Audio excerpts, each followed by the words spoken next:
Okay, ladies and gentlemen, today we are going to be taking unit rates and finding unknown values. So the way that you do that is step one, you are going to multiply the diagonal numbers together, and then step two, you're going to divide by the remaining number.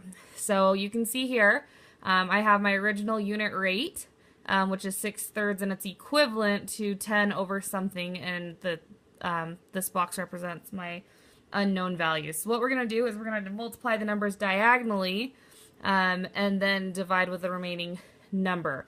So when I go to multiply diagonally, I can't multiply with my unknown. I have to have two known values that I'm multiplying together. So I'm going to first multiply 10 and 3 together, and then I'm going to take that answer and divide it by my remaining number, which is 6. So what that's going to look like is 10 times 3, and I know that that's 30, and then I'm going to divide that by 6.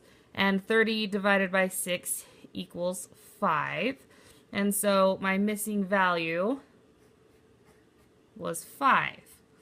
Okay, so we're going to do that again with a second set of unit rates and an unknown value. So I have 6/8, and it is equivalent to something over 20.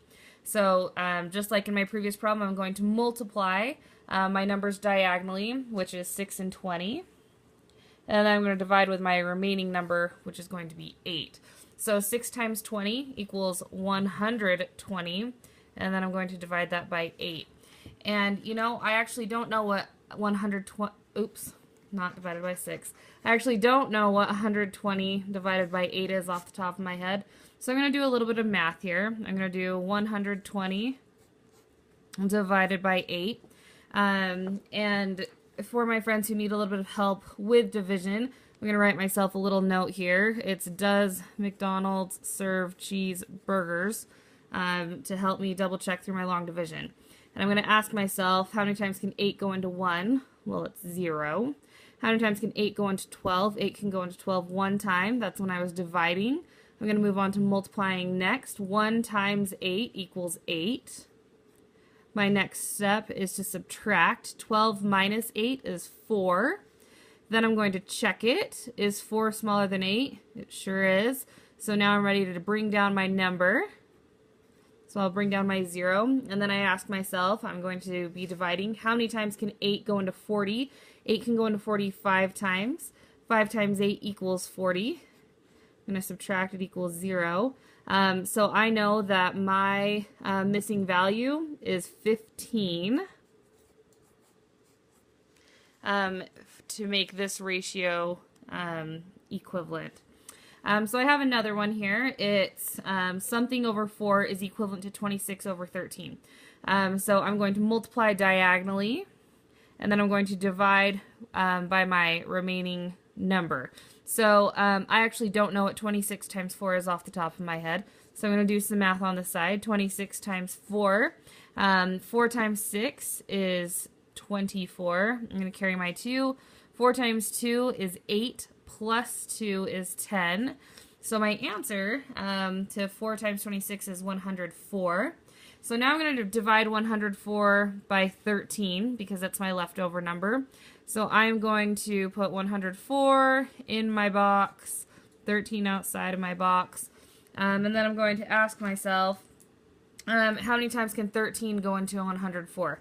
13 can go into 1, 0 times, 13 can go into 10, 0 times, so it really is how many times can 13 go into 104? Well, at this point, you're going to have to just make logical guesses to help you come up with one. Obviously, your best choice wouldn't be 1 or 2. We need a higher number. And so so the number that I'm going to pick is going to be 8. And I'm just going to check it on the side. 13 times 8. 8 times 3 is 24. Carry the 2. 8 times 1 is 8. Plus 2 is 10. So that's 104. That's actually the perfect number that I needed, so I'm going to use this 8 right here. And I already did the math on the side. 8 times 13 equals 104. I'm going to subtract. 104 minus 104 is 0. So my missing value is 8. And then I have one more number here, or one more equivalent ratio. It's 40 over 8 is equivalent to 45 over something. Just like on all the other problems, we're going to multiply diagonally, and then we're going to divide with my leftover number. I don't know what 8 times 45 is, so like I did on my other problems, I'm going to do some math on the side. 45 times 8, 8 times 5 is 40. Carry my 4. 8 times 4 is 32, plus 4 is 36. So now I have 360, and I'm going to divide it by 40. So I'm going to put 360 in my box, 40 outside of my box, and then I'm going to divide. Something that I want to do here, because both of these end in 0, I'm just going to cover up the 0 behind my 4, and I'm going to cover up the 0 at the end of 360. And I'm going to ask myself, how many times can 4 go into 36? And I'm going to try that out for my problem. So first, how many times can 4 go into... how many times can 4 go into 3? It's 0. How many times can 4 go into 36? Well, it's 9. So, oh, I apologize. We're going to move this over. Sorry, guys. How many times can 40 go into 36? 0 times. And then now I'm here in my last spot. Sorry, guys. 9 times 0 is 0. 9 times 4 is 36. I subtract. It's going to be 0. So my missing value is 9. And so what I want you guys to see is that in your assignment today, you guys are going to be finding equivalent unit rates and finding the unknown value. And so the way that you do that is you're going to first multiply the numbers that are diagonal, and then second you're going to divide by the remaining number, and that'll take you through today's assignment. Good luck, you're going to do awesome.